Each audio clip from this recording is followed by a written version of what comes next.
Mabibilis na balita po tayo. Naaresto ng NBI sa isang resort sa Binyan, Laguna ang dalawang umano'y bugaw ng mga babae.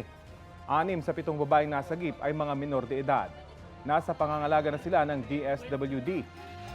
Mahaharap naman sa reklamong human trafficking at paglabag sa Anti-Online Sexual Abuse or Exploitation of Children Act ang mga suspect na edad 18 at 19. Sinusubukan pa silang makunan ng pahayag.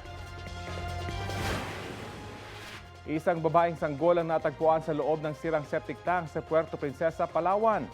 Sa ulat ng Super Radio Palawan, hinanap ng mga residente ang narinig nilang pag-iyak ng sanggol. May nakita ring bakas ng dugo sa damuhan. Posible raw na sa lugar ipinanganak ang sanggol.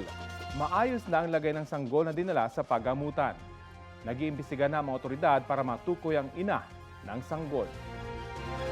Kapuso, alamin ang maiinit na balita. Bisitahin at mag-subscribe sa GMA Integrated News sa YouTube. Sa mga kapuso abroad, samahan niyo kami sa GMA Pinoy TV at sa www.gmanews.tv.